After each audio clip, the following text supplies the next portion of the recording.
Hola, buenas. Bueno, vamos a ver, vamos a hacer aquí este pequeño vídeo de presentación general de motores, ¿de acuerdo? Porque como el tema este es un poco denso, he querido hacer aquí un pequeño vídeo explicando toda la cuestión de motores y demás para que os sea más fácil, ¿vale? Bien, vamos a ver. Vamos a hablar un poquito para coger un poco de referencia con el motor de vehículos. He cogido este artículo que es muy interesante, que hace una comparación entre un motor de un camión y un motor de un deportivo.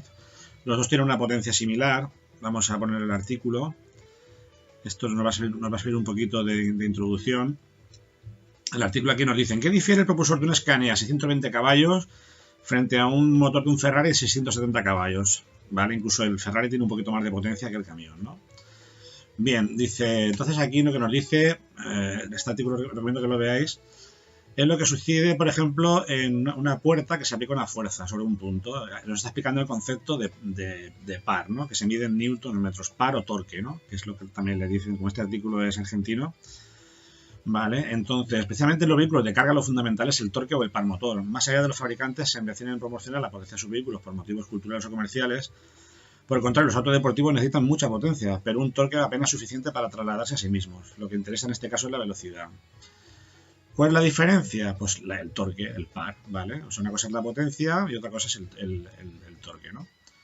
Entonces aquí nos explica más o menos por qué se consigue en determinados motores de explosión, en este caso, no son eléctricos, cómo se consigue más potencia o bien cómo se consigue más par, ¿no?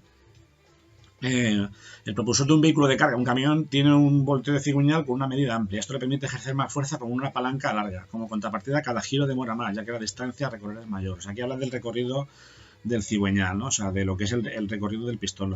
Los motores con más par tienen más recorrido de pistón, ¿vale? Y los motores con más potencia, que tienen menos par, pues tienen menos recorrido, pero pueden recoger más revoluciones. Los autos deportivos, por el contrario, tienen un gran volteo de cigüeñal más corto y para incrementar la potencia deben girar a muchas revoluciones por minuto. Sin embargo, el torque es bajo en comparación con los motores, digamos, comerciales. Esto incide de manera negativa en el consumo de combustible y la vida útil de las piezas, porque están sometidas a más rozamiento, ¿no? El motor de un Ferrari S480 Spider entrega 670 caballos a 8.000 revoluciones y su torque es de 768 Nm a 6.750 vueltas, ¿vale? Y en cambio, el camión más potente del mercado argentino, el Scania RH 620, tiene una potencia algo menor, 620 caballos, pero a 1.900 revoluciones, daros cuenta, ¿eh? 8.000 revoluciones, 1.900 revoluciones. Su par motor máximo lo encuentra, su par motor máximo es de 3.000 Nm, que se entrega entre las 1.000 y las 1.400 vueltas, o sea, 4 veces más torque con muchísimas menos RPM, ¿de acuerdo? En síntesis, el motor de un camión o de un autobús apunta a las bajas revoluciones para proteger o prolongar su vida útil. Mientras menos giros realicen, menor será la fricción y disminuye el consumo de combustible. Para obtener bajas revoluciones por minuto se requiere una distancia de recorrido de cigüeñal mucho mayor para que en una vuelta, al hacer más palancas, se genere mucho más torque o más par, ¿vale? El par también permite que un vehículo pesado mantenga marchas altas durante más tiempo en caminos montañosos. El consumo no es el único motivo en este caso. Si, por ejemplo, una carga de 45 toneladas de peso se detiene en una cuesta prolongada, requerirá mucha fuerza para levantar de nuevo desde cero esta carga. Si entregara el torque máximo a más de 6.000 vueltas, como el Ferrari, no habría forma de acelerar este régimen desde parado, dado que si un motor de 16 litros como el Scania V8 girase a esa cantidad de vueltas que un auto deportivo, su consumo sería imposible de amortizar, ¿vale? Entonces, esto es un poco, bueno, os recomiendo que sigáis viendo el artículo, ¿vale? Que está muy bien, ¿de acuerdo? Que nos explica pues la diferencia. O sea, realmente un motor ideal que no existe sería un motor ideal que tiene todo el par constante durante todo el recorrido de revoluciones por minuto, es decir, desde las revoluciones más bajas hasta las más altas, ¿vale? Pero eso en el caso de los motores de explosión, pues o sea, se hace de una cosa de una forma de otra. Esto, por ejemplo, en los motores de gasolina y diésel también es una cosa que se nota. El motor de gasoil tiene más par y el motor de gasolina suele tener más potencia. Aunque hoy en día con la electrónica que maneja los motores, pues esto se consigue también disimular bastante. Entonces, las electrónicas compensan esas diferencias y entonces el motor de gasoil se parece más al de gasolina y viceversa, ¿no? ¿Vale? Pero esto es un poco una idea para que veáis que cada motor tiene unas características. ¿Vale? Entonces, esto es un poco un ejemplo que os he puesto, ¿vale? Bien, otro artículo donde nos viene esto muy bien explicado es en este artículo de aquí de motores para Arduino, para aplicaciones de robótica, mecatrónica y demás, ¿vale? Vamos a verlo. ¿De acuerdo? Dice, cuando vamos a hacer un proyecto de robótica o un vehículo, cualquier otro dispositivo móvil, una de las primeras decisiones será elegir qué tipo de actuadores o qué motor vamos a utilizar, ¿de acuerdo? Seleccionar el actual correcto para nuestro proyecto es una tarea complicada, ya que disponemos de un gran abanico de opciones, motores de continua, servos, paso a paso, brushless, cada uno de los cuales tiene sus ventajas y sus desventajas, ¿no? Entonces, no es que sea un motor mejor que otro, peor que otro, sino que cada uno tiene sus características y también sus precios, lógicamente, ¿vale? Entonces aquí nos da unas pequeñas orientaciones de cuáles son las características para elegir un motor u otro, ¿no? Dice, vamos a ver, dice, por ejemplo, imagínate que estamos en un proyecto para hacer girar un cartel publicitario. Seguramente hacerlo girar a 12.000 revoluciones no conseguirá el efecto que buscamos. O imaginar que queremos un motor con un par bajo para que si alguien accidentalmente introduce un dedo, el motor se pare sin causar daños. Claro, lógicamente un motor con mucho par te atrapa y no suelta, ¿de acuerdo? Salvo que le pongamos en la electrónica de control algún sistema de limitación de par o de que alarma por par o lo que sea, ¿no? ¿Vale? Con los robots y los vehículos también ocurre lo mismo. Lo mismo nos da que las ruedas puedan girar a gran velocidad si cuando tocan el suelo se paran. O que tenga un robot, tenga un par suficiente para subir una pared, pero en cambio se mueve a velocidad de tortuga. ¿Vale? Vamos a ver las características mecánicas de los motores. ¿Vale? La velocidad. ¿De acuerdo? La velocidad es hasta la fórmula de la velocidad, posición partido tiempo. ¿Vale? Normalmente la medida para medir la velocidad es metros segundo. Lo que pasa es que nosotros estamos más acostumbrados en los coches, pues es a kilómetros por hora. ¿De acuerdo? O centímetros minuto en el caso de actuadores lentos, ¿no? Hay que tener en cuenta las fórmulas si trabajamos con kilómetros por hora nosotros normalmente los motores trabajamos con RPM, revoluciones por minuto, que es una medida más cómoda para medir las velocidades. Normalmente los motores que nosotros utilizamos, los motores el asíncrono trifásico industrial, los fabrican en varias velocidades. El típico es el de 3.000 revoluciones, pero está el de 1.500 y algunas menores, ¿no? Pero esas suelen ser las RPMs típicas, ¿de acuerdo? Ojo que las fórmulas, de acuerdo, como están en la velocidad angular, que es la medida de la velocidad que trabajamos en los motores, las revoluciones por minuto es una medida angular. No se mide en metros segundo, sino en radianes segundo, ¿vale? Radianes segundo. Esto, si queréis saber la definición de radianes segundo, en la Wikipedia lo tenéis, ¿de acuerdo? Entonces, hay que hacer una conversión. En la fórmula veréis que aparece omega, que es radianes por segundo. Aquí tenemos la fórmula del par, por ejemplo, que el par es igual a lo que es a omega, la velocidad angular, por el momento, ¿no? Bien, entonces el momento es el par, ¿de acuerdo? O sea, perdón, me he equivocado. Potencia es igual al momento por la velocidad angular, ¿vale? Entonces, la velocidad angular, si la tenemos en RPMs, tenemos que multiplicar las revoluciones por minuto. En este caso, si el motor es de 3.000 revoluciones, lo multiplicamos por pi y lo dividimos por 30. Entonces ya lo tenemos pasado a radianes segundo, ¿vale? Tenedlo en cuenta eso. ¿De acuerdo? Entonces, esta es la fórmula del par, como os he dicho antes, y estamos viendo aquí las características, ¿de acuerdo? En caso de actuadores rotativos, usaremos la velocidad angular, que es el ángulo girado durante el tiempo, lo que hemos dicho antes, ¿no? Las unidades de sistema internacional son el radian segundo, siendo frecuentes los grados segundo y las revoluciones por minuto, y también las vueltas por segundo, revoluciones por segundo. Pero normalmente utilizamos en motores las RPM, es lo típico que utilizamos, ¿vale? Luego está el tema de la fuerza, ¿vale? La que es la fuerza, pues la fuerza es la masa por la aceleración, ¿vale? Y luego está la aceleración de un motor, ¿vale? Las características, la velocidad partido del tiempo, ¿no?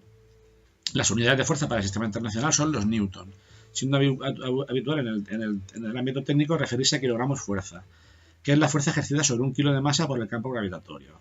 Ojo que en muchas ocasiones se emplea el kilo para referirse a la fuerza, incluso en hojas de especificaciones técnicas.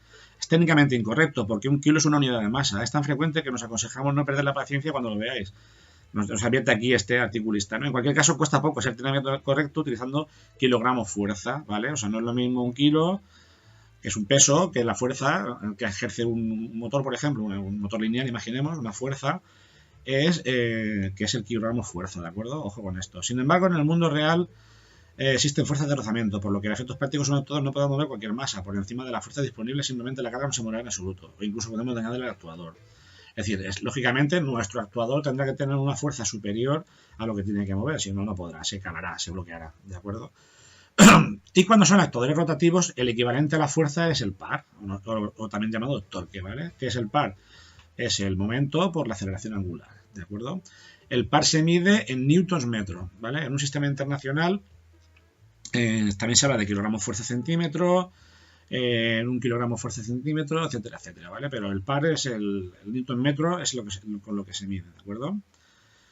De acuerdo, entonces aquí tenemos pues, las fórmulas, ¿no? Fuerza por distancia, etcétera. Una cosa típica que nos va a ocurrir mucho, aunque si tenemos un motor y vamos a sus hojas de características, podríamos ver pues su potencia, su par, etcétera, etcétera. Pero si muchas veces la chapa del motor no viene el par, ¿vale? Con esta fórmula lo podemos deducir. Si sabemos la potencia del motor, 2 caballos o 3 caballos, lo pasamos a kilovatios y sabemos su velocidad a la que gira, podemos deducir con esta fórmula el par que tiene ese motor, el par nominal. Ese par nominal, es decir, es en su funcionamiento estándar normal, en su consumo normal y con su carga normal. ¿De acuerdo? Bien. Vamos a ver, luego está la potencia, ¿vale? Que son esto ya lo sabemos lo que es la fuerza por velocidad o par por velocidad angular, en el caso de energía rotativa. Y luego la carga máxima es el peso de esfuerzo que puede soportar el actuador sin romperse, que no es lo mismo que la carga máxima que puede mover. Es decir, esto es un ejemplo. Considera un vehículo con ruedas. El eje puede soportar, por ejemplo, 50 kilos, pero no significa que el motor tenga que hacer una fuerza de 50 kilos, ya que la carga por rodadura es mucho menor. ¿De acuerdo? No es lo mismo el peso que yo puedo soportar que me cuelguen de mí que el del que yo puedo tirar, ¿vale? Y luego está aquí la precisión, ¿vale? No todos los actuadores tienen la misma precisión. En los movimientos independientes de la calidad y control que empleamos, ciertos actuadores son más propicios a mayores niveles de precisión. Por ejemplo, con un motor paso a paso, obtener fácilmente precisiones de 190 grados es algo que será mucho más fácil, más difícil de obtener con un motor de corriente continua, ¿vale? O sea, hay motores que por su fabricación también son más caros, permiten movimientos más precisos, ¿vale? Luego están las características eléctricas. Todo lo que hemos visto hasta ahora eran características mecánicas del motor, ¿vale? La tensión nominal es la tensión a la que el motor funciona. En el mundo de Arduino, por ejemplo, de lo que son microcontroladores, pues son típicas de 6, 12, 24 voltios. Nosotros normalmente trabajamos con tensiones ya de 220, 400 voltios, etcétera, ¿vale?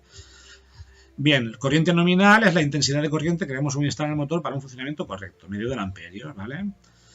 ¿Vale? Normalmente, a veces ocurre que la corriente nominal es la máxima a la que podemos alimentar el dispositivo sin dañar, es decir, que si consume más se puede quemar, ¿vale? Algunos equipos llevan limitadores de corriente para evitar que se queme el motor, ¿no? ¿Vale? Algunos actuadores tienen intensidad nominal inferior a la que circularía por medio según su tensión nominal de resistencia. Por este motivo, controlar que disponer de un dispositivo limitador de corriente. ¿Vale? Entonces depende del consumo, pues el motor y a la carga que esté sometido, si está en vacío o a plena carga, pues consumirá una cosa u otra, ¿de acuerdo? La potencia eléctrica son los vatios que consumen, ¿vale?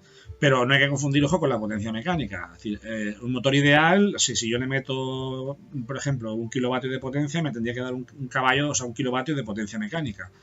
Pero no, el motor tiene pérdidas, no muchas, es bastante eficiente, pero el motor a lo mejor pues, puede tener aquí está la formulita del rendimiento, ¿no? O sea, mi potencia mecánica va a ser mi potencia eléctrica por el rendimiento, que suele ser de 0,9, 0,8, 0,95, etcétera, ¿vale? Es el rendimiento global del actuador, ¿vale? Bien. Y luego está lo que es la potencia, se mide en kilovatios. Y luego aquí nos habla también de la unidad para la energía eléctrica, que son los julios, ¿vale? El amperio hora o también el miliamperio hora, ¿de acuerdo? Otros factores a tener en cuenta en los motores, pues la forma de dimensiones, fijación y soportes, peso, grado de protección IP, rango de temperatura, vida útil, etcétera. Bien, y luego están las características de control del motor, ¿no? Dice, además de los criterios mecánicos y eléctricos, un factor que menciona la elección del actuador es el control que vamos a disponer, ¿vale? Dependiendo si estamos aplicándolo a un robot o un vehículo, puede ser el control de velocidad, saber a qué velocidad está girando ese motor, el control de posición, saber en qué punto se encuentra de los 360 grados de giro del motor, en qué punto se encuentra el motor de referencia de giro, y el control de orientación, sabemos si está girando a derecha o hacia izquierda, ¿vale? Entonces, aquí lo que nos dice claramente es que nos olvidemos de tener un control total sobre ninguna de estas tres variables. El mundo real no es perfecto, las ruedas patinan, los motores tienen respuestas no lineales, las cargas no están balanceadas, los componentes no son idénticos y perfectos, los sensores tienen deriva, errores. Todos estos defectos, reacciones que en general no podamos tener una precisión total y absoluta, ¿vale? El control de velocidad es la medida más fácil de tener, ¿vale? Muchos actuadores actuamos directamente sobre su velocidad. Si sabemos la posición del actuador, podemos obtener su velocidad simplemente derivando, ¿vale? Y calcular su velocidad media. La posición del vehículo es la más difícil de saber. Algunos actuadores permiten un buen control de posición, pero esto no garantiza saber la posición real de un robot, por ejemplo, ¿no? Aunque hoy en día con los encoders y demás podemos sacarlo bastante bien las posiciones, ¿vale? Algunos pueden intentar por fórmulas matemáticas sacar la posición del vehículo por integración de la velocidad, pero esto no da resultado, ¿vale? Se acumulan muchos errores y no es práctico, ¿vale? Y por último, la orientación, o sea, el sentido de giro, ¿no? Entonces, con los encoders también podemos saber la dirección de giro si gira para un lado o para otro, ¿vale? Una forma de hacerlo, los encoders, que ya veremos en el apartado de sensores, ¿vale? Pues un encoder es un aparato que ponemos solidario al eje del motor y nos va a poder dar la posición, velocidad, sentido de giro, etcétera, etcétera, del motor, ¿vale? Echarle un vistazo a este artículo que está muy bien, que yo ya os he explicado un poco por encima, ¿vale? Pero esto es un poco los que os hago una introducción a las características del motor, ¿de acuerdo? Bien, vamos a seguir habiendo motores. El motor que más todos conoceréis seguro es el motor de corriente continua de imanes permanentes. El típico que hemos visto en Scalestri, por ejemplo, los coches de Scalestri o en cualquier aparato electrónico. La mayoría de motores que llevan aparato electrónico típico es un motor de continua. Es un motor que tiene muy buenas características porque consume poco, es muy preciso, puede regular la velocidad fácilmente, tiene buen par, etcétera, etcétera. El problema de los imanes permanentes es que, claro, digamos que sabéis que en los motores tenemos lo que es el bobinado, que es lo que gira, el rotor, ¿vale? Y luego tenemos el estator, que es el imán que está aquí, que es el que está quieto, ¿de acuerdo? Y luego tenemos aquí lo que es aquí donde giran las escobillas, aquí en el rotor, ¿vale? Y entonces, ¿qué es lo que pasa? Que este es el gran problema del motor de continua, que las escobillas llegan a un momento que se desgastan, ¿vale? Y entonces esto empieza a dar problemas y falla. ¿De acuerdo? Bien, entonces, estas son las ventajas y los inconvenientes del motor eléctrico de continua, de imanes permanentes, ¿de acuerdo? Entonces, pero claro, el problema de esto es que es para muy pequeñas potencias, para, vamos, nada, muy pocos vatios, ¿no? Entonces, por eso es el motor industrial de corriente continua, lo que en vez de llevar aquí un imán permanente, que tiene muy poca potencia, lleva aquí un electroimán, es decir, hay que darle corriente a un bobinado que lleva aquí para crear un campo magnético mayor y poder crear motores de mayor potencia. Esto es cierto a medias porque ahora ya están saliendo motores, como este que os pongo aquí, por ejemplo, el motor de corriente continua con imanes de neodimio. Son motores de continua con imanes permanentes, pero que son imanes hechos con materiales con neodimio, tiras raras y demás, ¿vale? Y entonces ya se consiguen, sin necesidad de tener imanes electroimanes, sino imanes permanentes, ya potencias de 250 vatios aproximadamente, ¿vale? Aquí os pongo, por ejemplo, en esta página, ¿vale? Por ejemplo, este fabricante, pero hay muchos que ya fabrican motores de corriente continua, ¿de acuerdo? Este, por ejemplo, lo tienes en 12 y 24 voltios de neodimio, que ya se fabrican pueden llegar a potencias de hasta 250 vatios, ¿de acuerdo? Con un gran par de arranque, ¿vale? Y entonces esto ya hace que sean bastante interesantes, ¿de acuerdo? Para utilizar en muchas aplicaciones, ¿vale? Bien, si seguimos con los motores, este es el motor de corriente continua industrial, un motor que ha sido utilizado durante muchos años y de hecho para algunas aplicaciones todavía se sigue utilizando, pero que ya ha sido sustituido ya modernamente por el motor que viene ahora, que es que estamos utilizando ya, que es el trifásico de Alterna, ¿vale? El de inducción, el de jaula de ardilla, que es el más importante hoy en día porque es el más económico y el que más funciona. Este motor, tenéis en el libro explicado todas sus formas de cómo hacerlo funcionar, ¿vale? No lo vamos a ver mucho porque ya os digo que ya está un poco obsoleto. De todas formas, aquí en esta página que tenemos aquí, que os he puesto aquí de motores, ¿vale? En donde aquí vienen bastantes motores, no todos, pero sí bastantes tipos de motores, ¿vale? Entonces aquí tenéis el motor de corriente continua y los cuadrantes del motor, o sea, en donde es generador, donde es consumidor, ¿vale? Y aquí este motor de continua, las varias formas que hay de utilizarlo, con excitación independiente tanto del estator como del rotor, poniéndose en derivación, en serie, compuesta, etcétera, etcétera, ¿vale? Aquí habla un poquito también del motor brushless, del motor paso a paso y luego aquí ya de los motores de corriente alterna, ¿no? El asíncrono, el síncrono, etcétera. Y luego los monofásicos, ¿no? ¿De acuerdo? Esta página está muy bien porque viene un resumen bastante importante de todos los tipos de motores. Pero como yo os digo, el motor que más se utiliza hoy en día es el síncrono en la mayoría de aplicaciones. ¿De acuerdo? Bien, entonces lo que os decía del motor de corriente continua, aquí tenéis un ejemplo. También hay variadores de motores de corriente continua, os lo he puesto en el apartado de para saber más, porque en un momento dado, en grandes motores de corriente continua, si necesitamos variar la velocidad, controlar sus parámetros, etcétera, pues también hay variadores de velocidad, ¿no? de corriente continua. Bien, aquí tenéis una tabla comparativa de las características de cada uno de ellos, del motor de corriente continua y de alterna, mirarlas, en donde pone las ventajas e inconvenientes de cada uno, ¿vale? Bien, otro motor de corriente continua es el paso a paso. No es que se alimente con continua, pero vamos, necesita un driver de control para manejar los bobinados. Este es un motor muy utilizado en aplicaciones de mecatrónica, puesto que la ventaja que tiene es que tiene muy buena precisión, puede llegar a girar en ángulos de grados muy pequeños, ¿de acuerdo? Las potencias son relativas, no es que tenga mucha potencia, pero pero para lo que se utiliza en robótica y cosas así, en maquinarias, puede ser suficiente en determinados casos, ¿vale? Y es un poco el servo económico, porque si le ponemos un encoder, pues también tiene la función, puede hacer funciones de servo, ¿vale? Una ventaja que tiene este motor es que es autobloqueante, es decir, cuando lo ponemos en marcha y paramos en una posición, se queda frenado en esa posición. No hay que bloquearlo ni frenarlo porque eso lo hace el automático, ¿de acuerdo? Y tiene una velocidad bastante aceptable, no es tan rápido como un motor normal, porque al funcionar por paso no tiene una velocidad muy grande, pero ya os digo, es muy utilizado, ¿vale? Bien, seguimos. Luego tenemos los motores brushless nuevos, que son motores que, por ejemplo, esto lo he mucho en drones, que se utilizan en drones, pero también ya empieza a verlos también ya para uso industrial, ¿de acuerdo? Entonces, el motor brushless se utiliza en muchas cosas en electrónica, en ventiladores, en motores de discos duros, en informática, etcétera, etcétera, y ya los tenemos también para uso industrial, ¿eh? La ventaja que tiene es que no llevan escobillas, ¿vale? No llevan escobillas y entonces pues esto es también un tema interesante de que no tienen desgaste, ¿no? ¿Vale? Echarle un vistazo también en el apartado que os he puesto de ello. Bien, luego tenemos el motor de corriente alterna monofásico. Este también tiene sus aplicaciones en maquinarias de poca mediana potencia, porque si ya pasamos a gran potencia hay que ir a trifásica, ¿vale? Entonces, aquí también tenéis explicados los motores monofásicos, los diferentes tipos que hay, sobre todo para el tema por el arranque, ¿no? Según el arranque, pues llevan un condensador o pueden llevar varios sistemas según el tipo de arranque, ¿vale? Bien, y luego está aquí ya el motor de corriente alterna trifásico asíncrono de jaula de ardilla, ¿vale? Este es el que estamos utilizando en el taller, en las prácticas, y la ventaja que tiene, pues es que no tiene escobillas, ¿de acuerdo? Y es un motor que tiene algunos inconvenientes, pero tiene muchas ventajas, sobre todo su economía, ¿no? Entonces, un motor de estos con un variador de fase permite prácticamente casi cualquier cosa dentro de unos límites, ¿de acuerdo? Dentro de unos límites. Bien, seguimos. Luego está el motor asíncrono.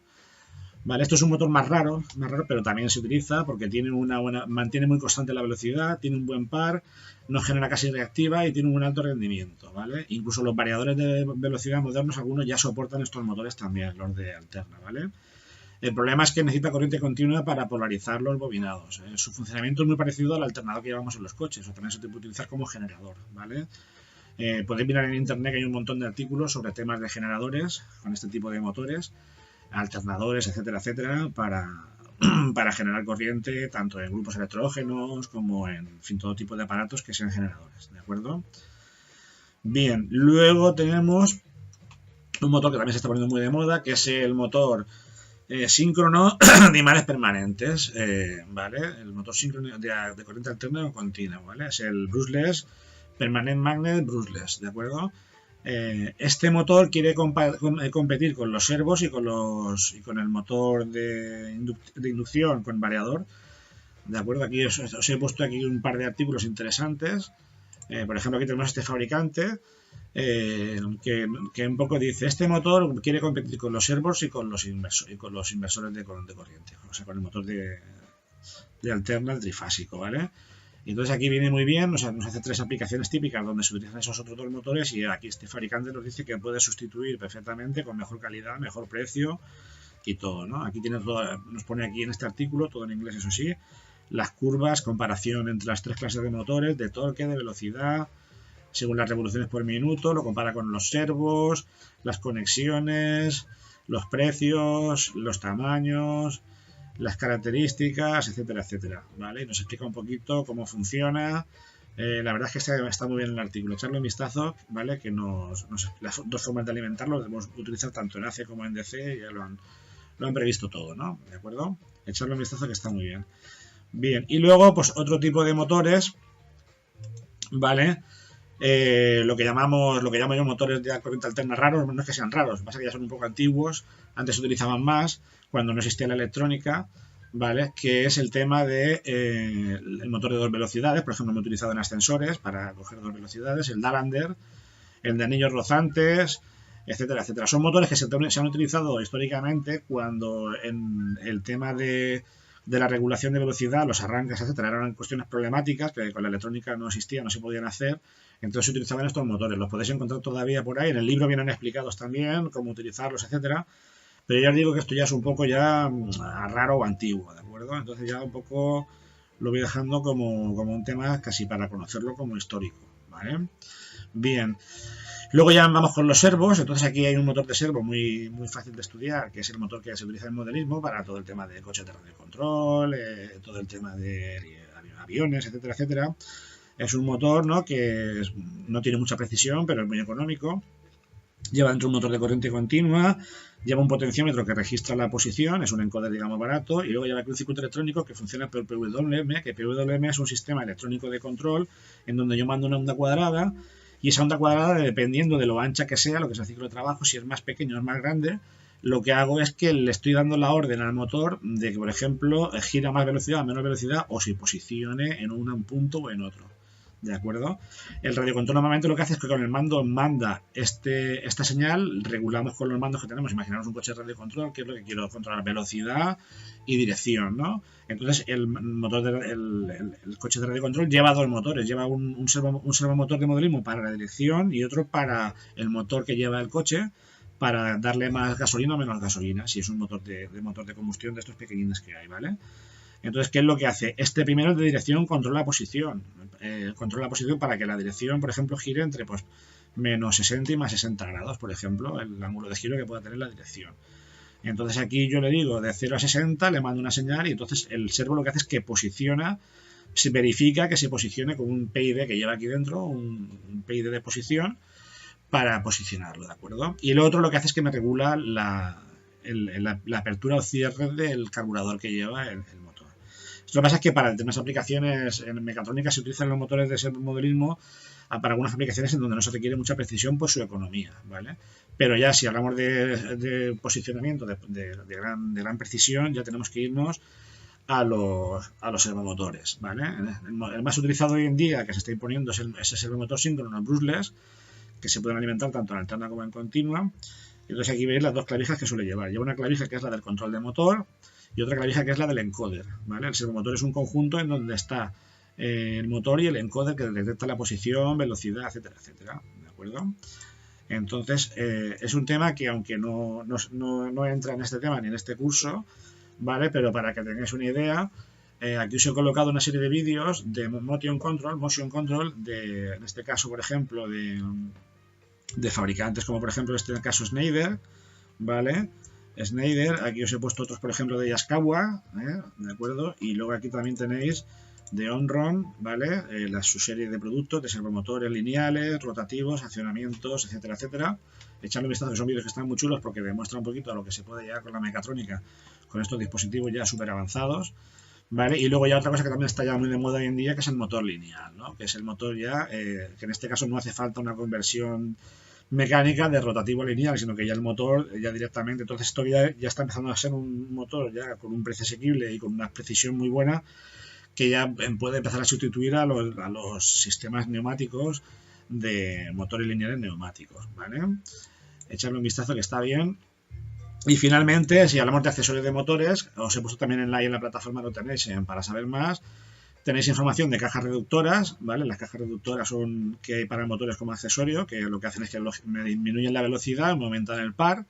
Si este motor, por ejemplo, gira 3000 revoluciones, lo podemos bajar a 160 revoluciones y multiplicar, según la relación de reducción, pues multiplicar el par por 3 o por 4. ¿De acuerdo? Otra cosa también es el freno mecánico. Podemos pedir el motor con accesorio que lleve un freno mecánico para frenarlo, por disco sencillo, doble, por zapata, etcétera, etcétera. Y luego en algunas aplicaciones se requiere bloqueo mecánico, o sea que un sistema que yo pueda bloquear mecánicamente el motor, como hace el motor paso a paso, que no pueda girar, ¿no? Por ejemplo, esto es típico en las puertas automáticas de garajes. Muchas de ellas llevan sistema de bloqueo porque no llevan cerradura, pero si la puerta se cierra, yo no quiero que alguien la pueda abrir si no la abre el motor. Entonces la puerta está bloqueada mecánicamente y no se desbloquea si la maniobra no me la desbloquea. ¿De acuerdo? Bien, pues con esto un poquito hemos tenido una visión general de todo el tema de motores. Ya os digo, para que vayáis mirando todo lo que os he puesto ahí en la plataforma. Aquí en la plataforma un poquito, para que tengáis una idea de este tema, que es bastante denso, ¿vale? Aquí tenéis la introducción a todos los tipos de motores, que es la página esta que os he puesto aquí de todos los tipos de motores. Todo lo que he puesto en el PowerPoint, que acabo de hacer ahora, lo tenéis aquí dentro, todos los links y demás para verlo. Aquí hablamos un poquito de compensación de reactiva, ¿vale? El tema de la reactiva es un tema que es importante, Seguramente haga otro vídeo del tema de reactiva, porque como es un tema que tiene bastante complejidad, voy a hacer un vídeo aparte de esto, ¿vale? Un momento que entro, un segundo, que se me ha bloqueado la sesión. Vamos a ver. Vale, ya estoy dentro otra vez.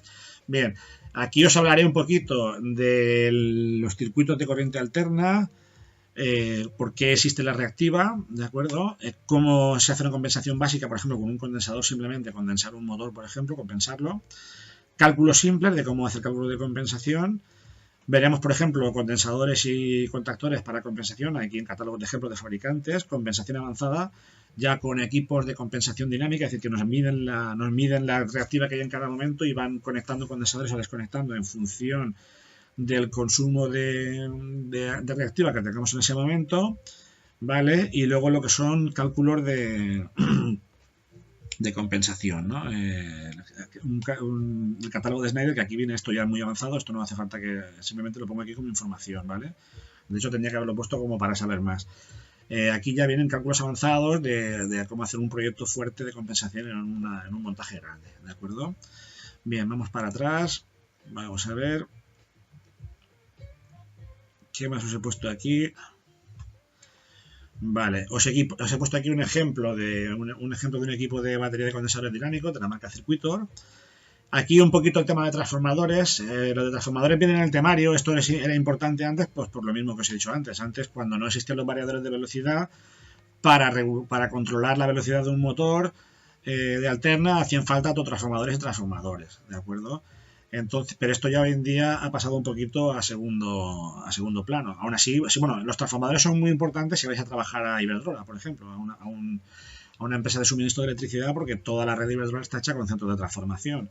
Entonces los transformadores son muy importantes, ¿no? Para nosotros los transformadores en electrónica, pues el uso que nos interesa es, por ejemplo, en un cuadro de control, si utilizamos la maniobra con alterna, pues utilizamos transformadores de 220 a 24 voltios para alimentar el cuadro, ¿vale? Son transformadores de Garrildin, y en fuentes de alimentación también nos los podemos encontrar, ¿no? Transformadores de 220 a la tensión que sea necesaria de la fuente para alimentar los circuitos y demás, la fuente de alimentación, ¿no? Lo que pasa es que también cada vez más las fuentes están siendo conmutadas, ya no son las clásicas lineales, y entonces el transformador clásico de fuente de alimentación ya se deja de utilizar y se utiliza otro transformador especial de fuente conmutada, que es un transformador de alta frecuencia, que es distinto al transformador clásico, ¿vale? Entonces, pues bueno, echarle un vistazo a transformadores básicos. Los transformadores hay de muchos tipos, los hay reductores, que es lo habitual, o sea que nos bajan de una tensión a otra más baja. También los hay elevadores, esto en Iberdrola se utiliza mucho para transporte de alta tensión, de convertir de una tensión de alta tensión, de baja a alta tensión. Los hay también transformadores de 1 a 1, esto sí que lo veremos en muchos equipos para el tema de aislamiento galvánico. La fuente de alimentación muchas veces llevan transformadores de 1 a 1 para hacer lo que es el aislamiento galvánico, por seguridad, por temas de seguridad. Transformadores de intensidad, por ejemplo, en los medidores de reactiva suelen llevar un transformador para medir la intensidad que está circulando por un circuito, etcétera, etcétera, ¿vale? Luego tenéis aquí el tema de cálculo de nivel de alimentación. Esto es importante. Esto es, por ejemplo, aquí los ejercicios que os he puesto aquí, tenéis algunos ejercicios para hacer de esto. Esto es, por ejemplo, si yo tengo un motor, una máquina puesta desde mi punto de alimentación a 80 metros, pues tengo que calcular esa línea de 80 metros de distancia de donde está mi toma de corriente. Tengo que calcular las secciones de los conductores, teniendo en cuenta que tengo que no tener unas pérdidas de corriente máximas para que no me caiga la tensión mucho. Si hay reactiva también tengo que tenerlo en cuenta, etcétera, etcétera. Entonces aquí vienen unos cuantos ejemplos de la teoría y la práctica de cómo hacer estos cálculos.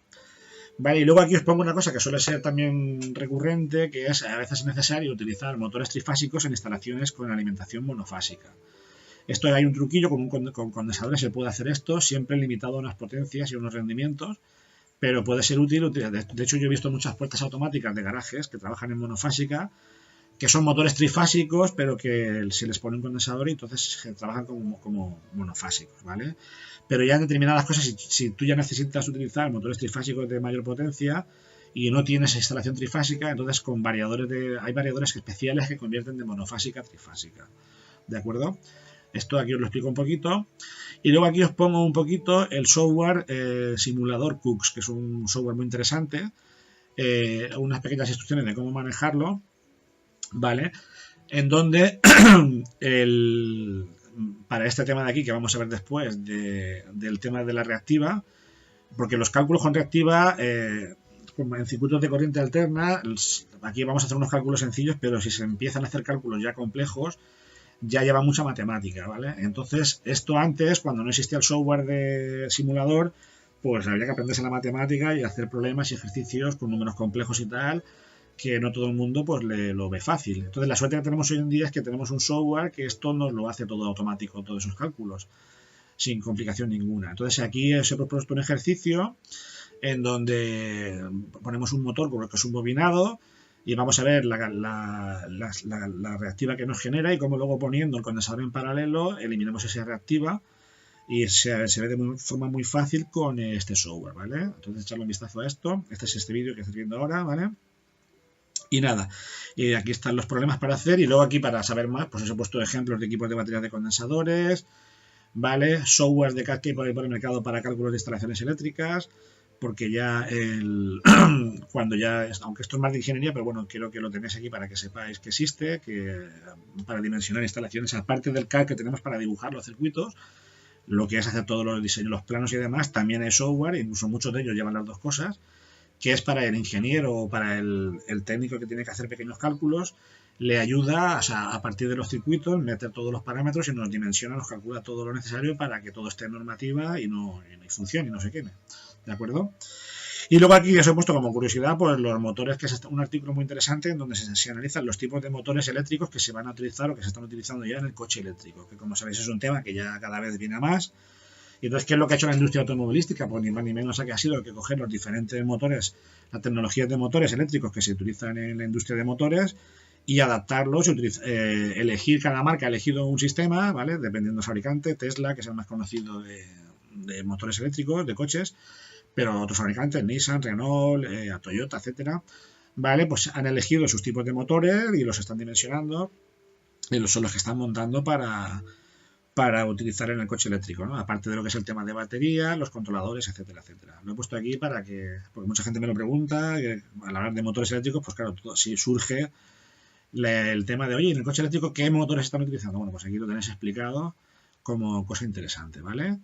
Bien, pues creo que con esto ya os he hecho aquí una introducción general al tema de motores, al tema del tema 6, que es bastante denso, y luego os pondré el vídeo del tema de los cálculos y el tema de reactiva de corriente alterna y demás. Venga, un saludo hasta ahora.